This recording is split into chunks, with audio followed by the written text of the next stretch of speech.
Hello, everybody, and welcome back to a brand new episode of the Politics Matters podcast. I'm your host, Ryan Jakubowski, and today we'll be talking about my updated House model, the news this week, the polls that have come out, and Katie Hobbs refusing to debate Kari Lake in Arizona for God knows why. So let's start on that most recent topic, the latter. Katie Hobbs, Democratic nominee for governor of Arizona, will not debate Republican nominee Kari Lake, and I'm not happy about that. Obviously, I'm a Democrat. Obviously, I would vote for Katie Hobbs in a heartbeat if I lived in Arizona, because A, she's been a good Secretary of State, and B, Kari Lake is arguably even crazier than Doug Mastriano, which is that's legitimately hard to do. But Kari Lake, I think Lake, Mastriano, and I guess Tudor, maybe Masters, but I'd say Dixon, Lake, and Mastriano are probably like the three craziest nominees the Republicans are running this year. So Lake is at the top of that list, and obviously this is not me saying you should vote for her. Please vote for Katie Hobbs if you live in Arizona. But the problem that I have with this is that not wanting to debate your opponent gives off like entitled vibes. It makes it seem like you think you're safe to win the seat. It makes it seem like you think you're better than your opponent, or voters don't deserve to know, right? And I don't even know, it's bad on one level because it's like, okay, you're taking it for granted, you're not giving voters the chance to hear you guys head to head. That's bad.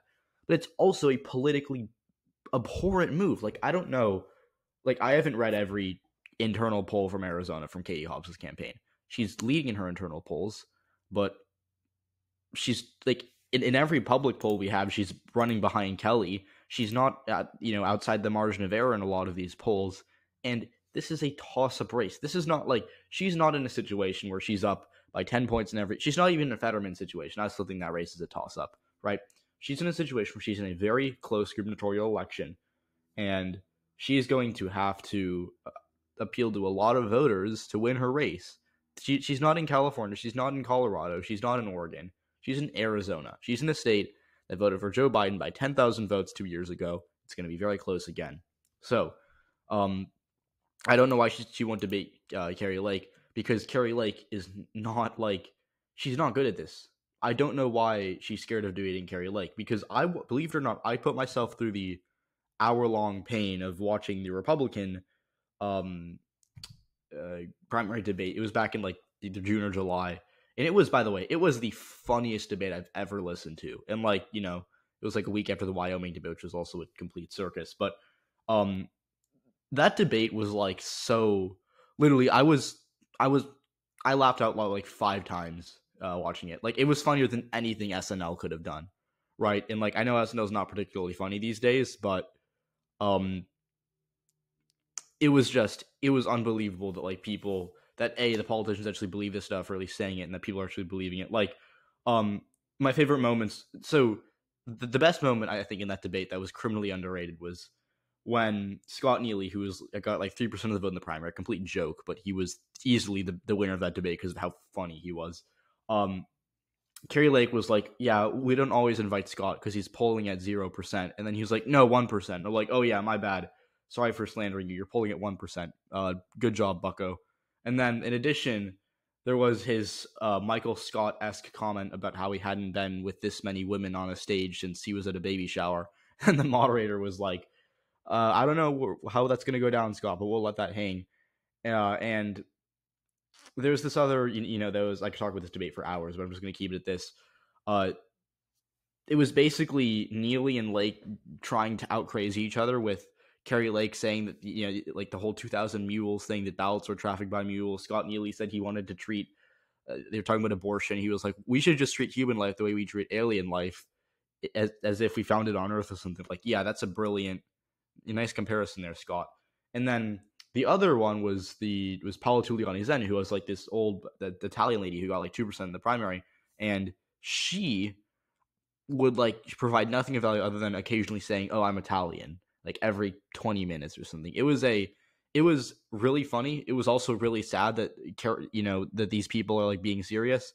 Karen Taylor Robson was the only person in that debate that was normal. And Karen, I hate Karen Taylor Robson. I think she's a fake moderate. She's a bad person. She's corrupt, right? But like, at least she didn't, say things like, "I think the 2020 election was trafficked by mules. We should treat human life like alien life. I'm polling at 1%, not 0%. Stop being mean to me," right? And so, um, by comparison, Karen Taylor Robson looked brilliant compared to those other geniuses on the stage. But Carrie Lake ended up winning the primary by 5% statewide, and it was mostly because she had the lead heading into the primary month long home stretch, right? Robeson closed the gap in the polls. Like if you asked me who would have won that primary in like March, I would have said Lake by 25 points. By election day, I think I had Lake winning by like 8 or 9, and she won by 5. And so like there was a chance that Taylor Robeson would win the primary, and she came kind of close, but she didn't. Ultimately she lost. And I just find it all like very funny because Lake is not a conservative. She does not have a conservative track record, right? Like, Neely was a businessman who, would say like the most outrageous, outlandishly conservative things every 5 seconds. Taylor Robeson was on the Arizona Board of Regents, super conservative, just generic Reagan Republican, very, very right wing. Lake was a Obama donor. She was a Democrat until I think 2017. Even when before Trump was inaugurated, she posted like resist, not my president stuff on I think Facebook or something. Like she doesn't have a track record of being conservative, and believe me, I'm sure she's very conservative now, but she is like ideologically she's been all over the place in the past 10 years. And so the fact that after her debate performance, after her her track, she was called out by Robeson, fake Lake and whatnot, because she's not authentically conservative or whatever. Like the fact that she got called out time after time after time for that and still won the primary and won every county in the primary, by the way, is pretty impressive. And I think to go back to what I was talking about, Katie Hobbs is over here. She actually lost a county to Margot Lopez, who was, he got like 20% of the vote in the primary. He wasn't really significant, but, he won his home county. And Hobbs is over here doing nothing. Well, Carrie Lake had to, fight all these attacks in this primary, and she won every county. Hobbs lost a county despite, being a shoo-in and being, sued by everyone to be the nominee. Like, Katie Hobbs hasn't been tested yet. Carrie Lake, say what you want about her, but she's gone through a primary. She's, had to go up against the state's establishment, and she's been slandered from every angle. And so, the whole notion that Lake is going to lose because Kelly, because of the whole, oh, well, Kelly's going to drag Hobbs across the finish line. It's ridiculous because, well, it has no historical precedent because in 2018, Ducey won the governor's race, and famously, Martha McSally was dragged over the line in 2018. But more importantly, that's not how this works, and Carrie Lake is polling a lot better than Blake Masters in every single survey we've seen, and we can talk about this right now. If you go to the Arizona polls in 538, let's talk about the Senate race. Right now, Mark Kelly has a lead of about 8%. You go to the governor's race, and Katie Hobbs' lead is just 2%. So she's running 6 points behind Mark Kelly in the polls. And I'm sure she's up in her own internals, which is why she feels comfortable not debating Carrie Lake. But, like, let's say she's up by 5 in an internal. Kelly's probably up 9 or 10. And unless you think Kelly's going to win by 5, which I don't, it's not good for Katie Hobbs. What matters more in a poll is the delta, right? Like, if there's a poll that shows Warnock only running a point ahead of Abrams, that's not good for him. That is just not good for him at all. But if there's a poll that, shows them both winning and Warnock's up by 10 and Abrams up by 2, that's good for both of them, right? It's especially good for Warnock, but, Abrams needs a lead right now and she can't find one. And so this is all really just to say deltas matter more than top lines, and Katie Hobbs, legitimately on a more serious note, if Katie Hobbs blows this very winnable race because she thinks she's winning right now, she's getting too cocky in her position and she's not really campaigning to begin with, I will be furious. And the Democrats should be furious. Arizonans should be furious. And if this screws the 2024 election, legitimately Katie Hobbs is a disaster. And again, I would still vote for her if I lived in Arizona, but she has to get it together. And again, she loses, I'm going to be like, this is the race that I'm going to be unbelievably mad at if Hobbs manages to bungle this. Still think it's a toss-up, but Hobbs should have a decent lead right now. More money, statewide official, better candidate, and she won't even debate Kari Lake. So Katie Hobbs, please fix this. I know you're not listening, but please, for the love of God, fix this, because I'm not ready to lose this governorship. Okay, so let's talk about the polls this week. We'll talk about the House model after that, but I want to talk about the Trafalgar polls because, what? Okay, so let's start with talking about their Senate polls. If we go, we'll start with Pennsylvania, which I talked about, I think, 2 weeks ago, but I'll just start there and briefly mention it. They had Fetterman up by 5 over Dr. Oz, and they had Vance up by 5 over Tim Ryan. I think that's a fair estimate. I think a 10-point delta between those two states is fairly reasonable. Again, in 2020, Biden won Pennsylvania by a point while losing Ohio by 8. I think maybe it'll be a little less. My current prediction has Fetterman up by 2 in Pennsylvania and Ryan down by 6.5 in Ohio. So, I'm at just under 9%, but I think anywhere between a 7 to 10 or 11% delta between those two states is fairly reasonable. So I'll start by saying their Pennsylvania poll made a lot of sense. Their Ohio poll was pretty good. But then it gets tricky because they only have Bennett beating O'Dea by 6% in Colorado. And I know they're like O'Dea truthers on here, which I don't understand it. But the thing is, if Fetterman's up by 5, O'Dea or Bennett's up by 14 or 15. Maybe a little less if you think O'Dea is a better candidate. I think he's fine. He's good, but he's not gonna he's a Republican running in Colorado in the year Dobbs happened. I don't think he can win. And also Colorado was D plus 14 in 2020. Pennsylvania was D plus 1. If you only think they're going to be a point apart, then you're doing this wrong. And finally, they released a poll. It was last week. They showed Mandela Barnes beating Ron Johnson by 2. And again, I think that's reasonable. If you take, if Ryan only loses by 5, I think Wisconsin would be a toss-up, and I could see Barnes winning.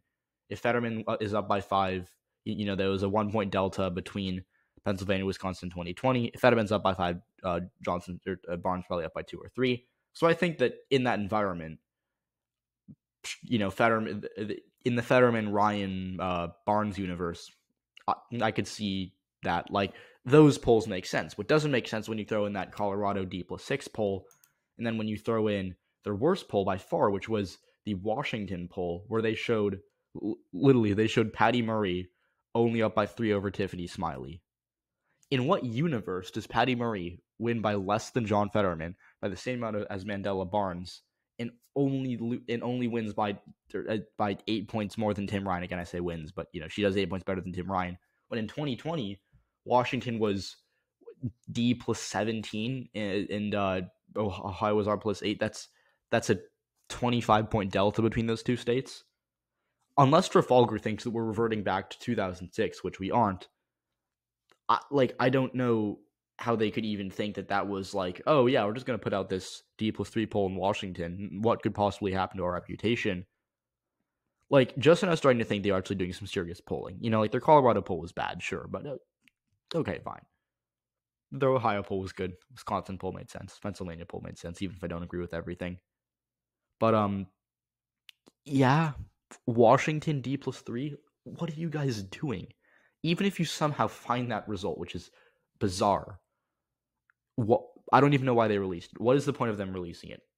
Is it to get Rick Scott to invest in Washington? Because Republicans have had this obsession with flipping Washington for months now. It's not going to happen because they lost the jungle primary by 16 points or something ludicrous. But I don't know what the point of all of this is, and I don't if Trafalgar put out a ludicrous poll showing they did the opposite. If they showed Walker up by 8 in Georgia to try to scare Democrats, to make them doom or whatnot, right? I can kind of see that because Georgia's it's a competitive race. Both parties have a real chance of winning it. Blah blah blah. Them showing the Democrats only up by 3, them saying the Republicans in striking distance in Washington is so pointless. I don't even understand it. It's just there is no universe in which the Democrats are winning Wisconsin, but are winning Washington by single digits. There's just not. It's totally incoherent. It makes no sense. It's inconsistent, and it's mathematically just impossible for any of that to happen. So unless Trafalgar thinks that there will be a red wave in Washington, but a blue one in Wisconsin, Pennsylvania, and Arizona, I don't know what they're doing. So Trafalgar, I I was starting to think you guys were maybe taking this seriously for a few seconds back when you did your Pennsylvania, Ohio, and Wisconsin polls, but I guess not. So good job, guys. Oh my God, Trafalgar. Okay, let's briefly talk about Biden approval, generic ballot, and then we can get into the good stuff, which is my house model here. So Biden approval, Brandon, as we are calling him now, I guess. By the way, I find it really funny that like Democrats have like stolen Brandon from Republicans, and like now we say Brandon.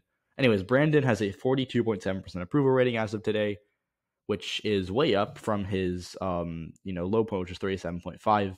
His net approval is now negative 10.1%, which is 20 points better than what it was, a little over a month ago when it was negative 20%. So he's kind of sliced his deficit. Like, he's not popular, right? Obviously, he's still 43%. He's not, popular guy, but he has sliced his negatives in half, and he has done he's had momentum, and I think that Biden running scared. Like, I've noticed that like when Biden runs scared he does better. Like in 2020, got smoked in Iowa and New Hampshire, had to regroup, did okay in Nevada, and he had to win South Carolina. He had to. If he lost South Carolina, he would have had to drop out, right? So he comes back, gets the Clyburn endorsement, has a brilliant showing in South Carolina, and he clutches up big on Super Tuesday, right? And now, there was talk over the summer of him having a primary challenger because, he's not energized, he's not popular. The Democrats feel kind of defeated with him, right?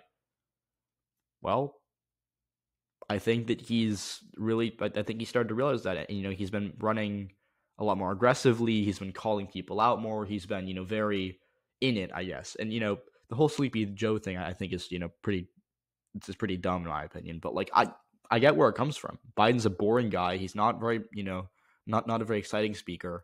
And as someone who roots for him and, in 2024, if he's the nominee, would support him, obviously, I don't find him particularly motivating or particularly inspiring.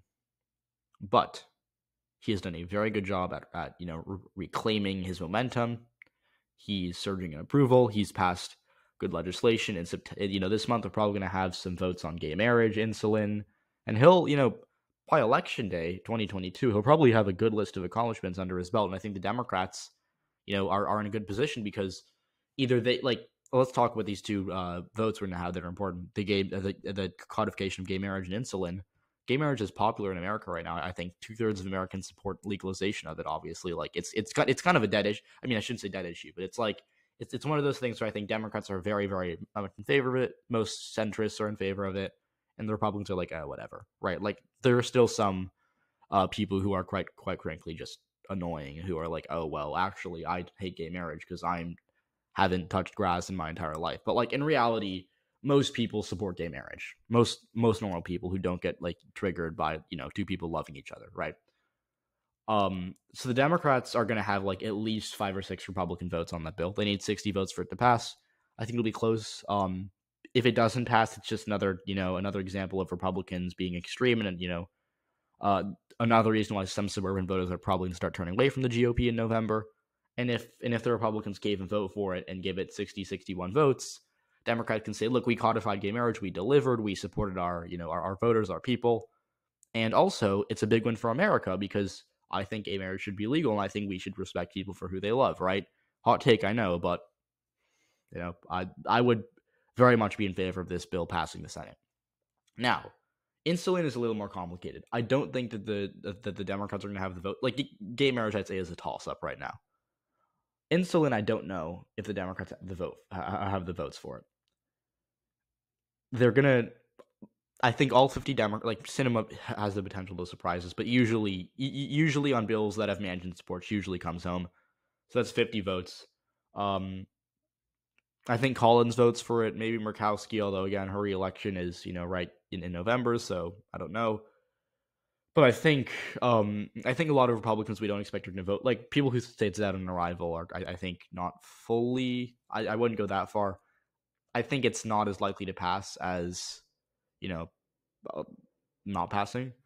But the thing is, there are going to be like some Republicans where they aren't going to vote for it just for political purposes. Because again, if they vote against it, it'll be Democrats will be able to attack them and say, this guy voted against capping insulin. He is terrible. He hates people, right? And then even better for Democrats and for America, obviously, because I support capping insulin because, I think people should be able to afford life-saving drugs. If Democrats get this thing done and, they get 60 votes in the Senate for this insulin cap, they can, go to Wisconsin, Pennsylvania, Ohio, Michigan, whatnot, and they can say, look, we just capped insulin, guys. This is great, right? And so they'll have another legislative accomplishment to tout. So either way, it's a win-win for Democrats. Either they get Republicans to take a very bad vote, or they get to pass more legislation and get to brag about it on the campaign trail. So I think Democrats would have a pretty good September. That's as far I'm willing to predict, right? Because October surprise, no one knows what's going to happen in October. But I think legislatively September will be good for Biden. I think his approval is going to keep going up by a little bit, although I don't see it going any further than 45 or 46%. And I think Democrats are going to have a pretty productive month. So, with all that out of the way, let's talk about my House model. So, my current House prediction, not model, prediction is 221 Republican, 214 Democratic. And I think, right, like I think the House right now, there's like a 40 to 45% chance of Democrats winning it, which again is pretty good. Like it's like way better than anyone would have given them 2 months ago. But it's also like they still have room to grow. Like there are still some seats where I think that I have as lean Republican or tilt Republican right now that I could see myself moving towards Democrats in the future, right? Like Axne's seat, Illinois 17, Copter, the Ohio 13, maybe John James's the open Michigan 10 seat, Susan Wild, North Carolina 13, maybe New Mexico 2. Right, like there's like Democrats haven't like maxed out. Like they still have plenty of seats they can grab, and so that's why I built the model, because I wanted to see what the math that I believe is saying. And again, I'm not a genius mathematician. I'm no Nate Silver. I'm not particularly talented with math, but I threw together some numbers, threw together some averages, built myself a model of the past few weeks, and I like it. I'm honestly pretty happy with how it turned out. I don't agree with everything the model says. I think that there are some seats where I'll bucket on election, or my final House prediction, I'll probably say model thinks this, I'm going to bucket. Either way, I'm right. That kind of thing. But yeah, so I'm actually pretty happy with it. I just want to say that it got like a ton of hate on Twitter because, again, predicting any Democratic majority anywhere will get you hate on Twitter. But because the model had the Democrats at exactly 218 seats, which is exactly the number needed for a majority, a bunch of people were like, wow, you biased Democrat, you rigged your model to make the Democrats, get to 218. It's like, I mean, don't know why I would do that, but sure, I guess. And so I'm pretty happy with it. Doesn't mean I agree with everything, obviously not, but I think we should just talk about it here. So the model thinks Democrats are at 218. Like I said, I think they're at 214, but let's just talk about some of these seats. So first of all, Alaska at large, with which Mary Peltola won last week. Good job, Mary Peltola.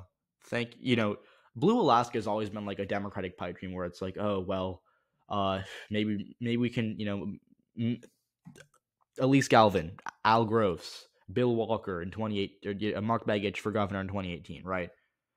Because it's always Alaska's fascinating to everyone, and it's kind of competitive at some level. So Democrats have always like, maybe we can win Alaska this year. Maybe this is the year. And in 2018 it was said, in 2020 it was said, but it's kind of funny that it fell into our laps in a random special election in a supposed red wave year in a Biden midterm. So Alaska at large, my model thinks that Peltola loses by 3.5 in November, which is sad because I like Peltola a lot. But I think she could hold on again. The model isn't great with ranked choice voting. I had to build a function for it in like 10 minutes, so it's not perfect.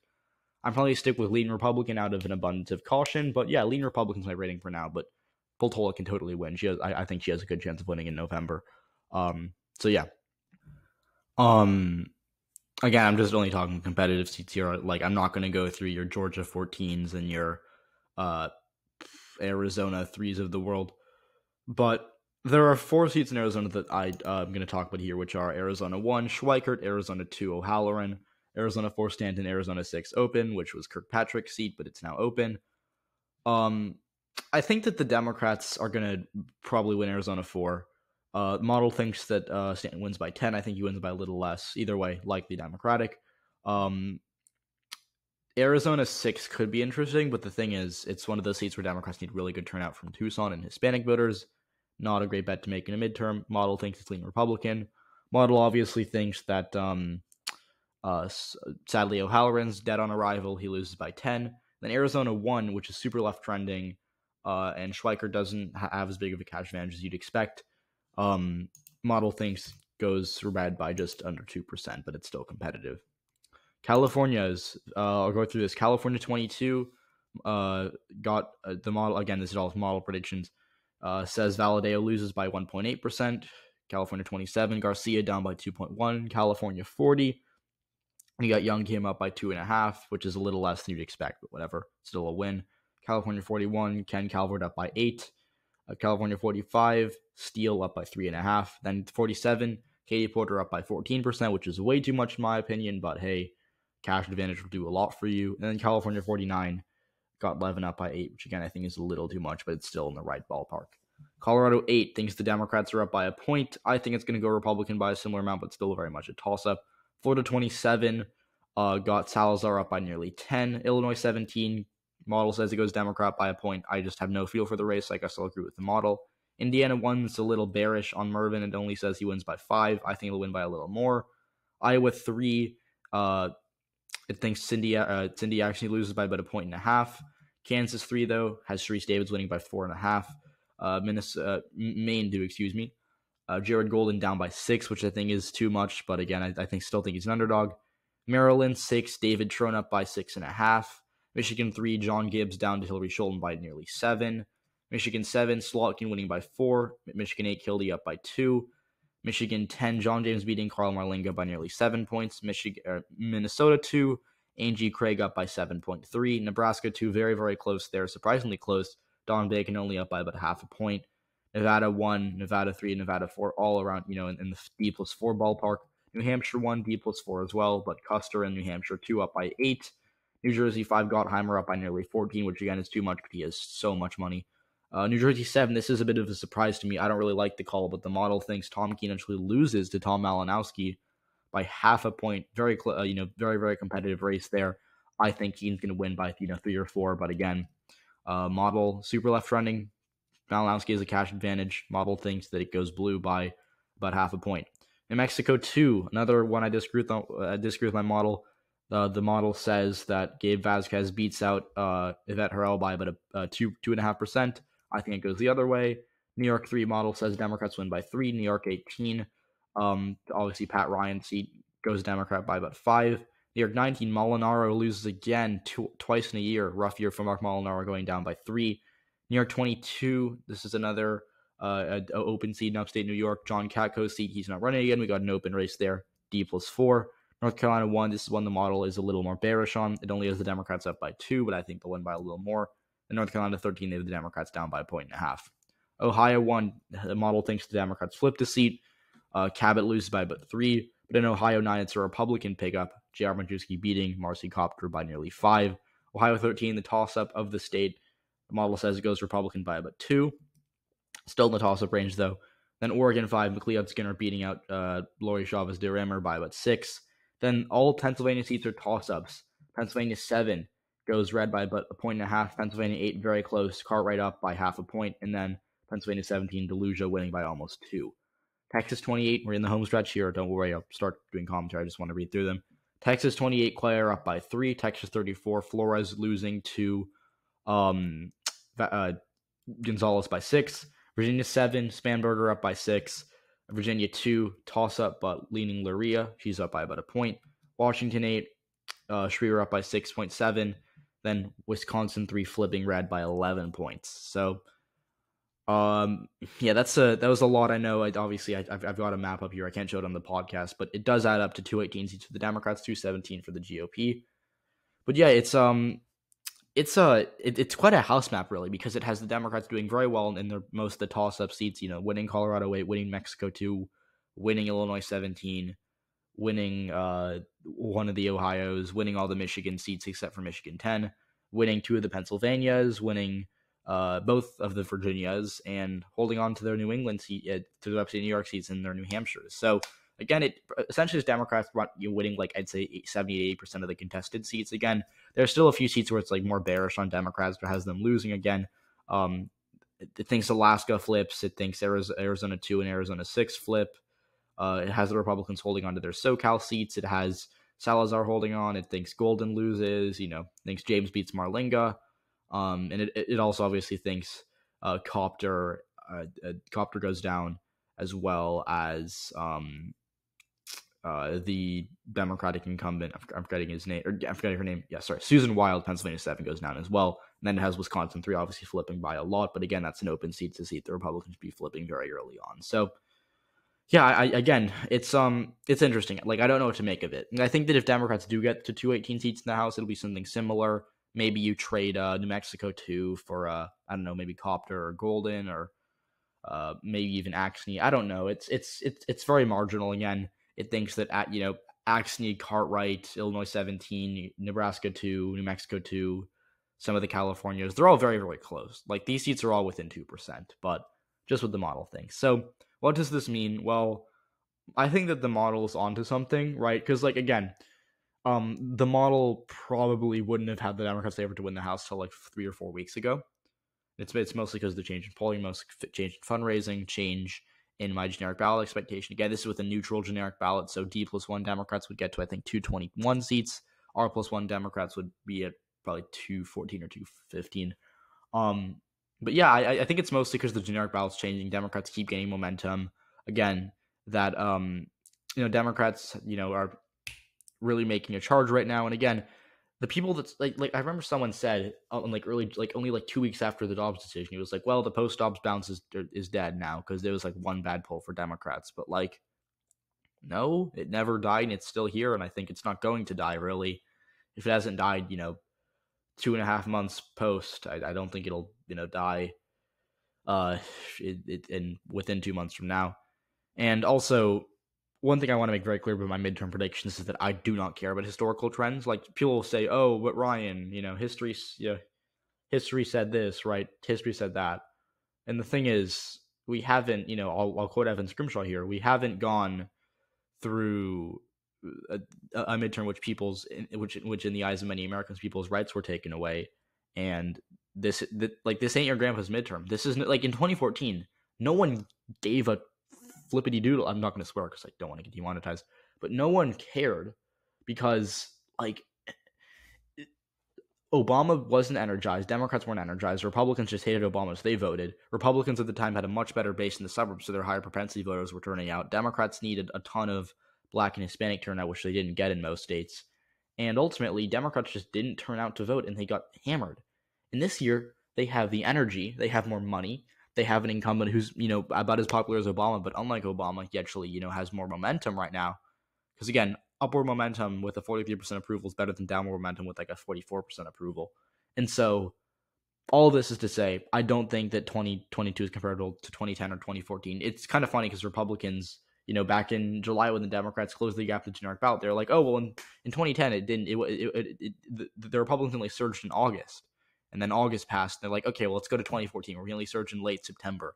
And if they don't surge in 4 weeks from now, I don't know what they're going to say, but they're going to say something. So, yeah, that's just my rant about, past expectations and whatnot. And, again, historical trends would say, oh, well, Biden's going to win Ohio because the argument for Biden winning Ohio in 2020 was that, oh, well, it always votes the winner. So I guess I'll just go with my gut and say it flips to Biden, even though there's really no evidence Biden was going to win Ohio. The whole, well, Democrats can't win the New York 19 election because it's a Biden midterm that's only D+1, or they can't win Alaska because it's Alaska, right? Like, people always say X can't happen until X happens. And the thing is, when the evidence points you in that direction, or when the evidence points me in that direction, I'm going to say it. And right now the evidence says that the House is close. I think the Republicans are favored. My model thinks the Democrats are favored. But it's going to be close. And the whole narrative of Democrats going to lose 40 seats, 30 to 40 seats. It's just, to me, just like, I don't buy it. And I think Democrats, again, I think they're favored to win the Senate. I think they're at 51 seats right now. Fetterman, I think seat 47 would be Kelly, 48 would be Warnock. 47 is New Hampshire, obviously. 48 is Kelly, 49 is Warnock. Then 50 is probably I think Cortez Monster is actually in a better spot than Fetterman. It's a very hot take, and I'll talk about it in the next episode, so cliffhanger. But I think it goes Cortez Monster Fetterman, and then Beasley and Barnes. I think Barnes probably has like more upside, but Beasley has, I think, a similar chance of winning. I'll say 52 is Barnes, 53 is Beasley, but I could see it being either way. And then 53 is like the realistic best case scenario for Democrats. Like Tim Ryan's not going to win. By the way, I like Tim Ryan. It's a shame he's going to lose, but he can't win. Obviously, Charles Booker can't win. Val Demings can't win. Like freaking Evan McMullen, or I should say like Egg McMuffin can't win. And yeah, so 53 seats is the cap for Democrats in the Senate. I would say like 223 or 224 is the cap for them in the House. And then for the Republicans, their best case scenario, I think, is 53 in the Senate, again, because they're probably going to run Bullock in New Hampshire once he wins the primary in 2 weeks from now, and I think he loses by like 6. If they run Morse, maybe they have a chance of winning New Hampshire, but they still probably won't win. And then I think for Republicans, seat 48 would be North Carolina, seat 49 would be Wisconsin, seat 50 would probably be Pennsylvania, seat 51 would be Nevada, seat 52 would be Georgia, seat 53 would be Arizona. So yeah, but beyond that, it's kind of la land, because I don't think they're flipping Colorado, I don't think they're flipping New Hampshire, and I certainly don't think they're going to win Washington or even the Illinois truthers. But yeah, so thanks for watching, or thanks for listening, I should say. I didn't really have a proper outro there, but I just wanted to do my rundown. But yeah, thanks for listening. If you have any questions about my model or any questions about what I talked about in today's podcast, you can always DM me. Follow me on Twitter at Ryan Jakubowski. Go follow the show on Twitter at PM Podcast 2022. Again, that's PM Podcast 2022. You can go read my writing at uepyt.substack.com. Again, that's uepyt.substack.com. Go to my YouTube channel. It's Unbiased Election Predictions. I guess you can follow my channel. I haven't posted on Instagram in a while. But yeah, so that's really it. So thank you so much for listening, and I'll see you next week.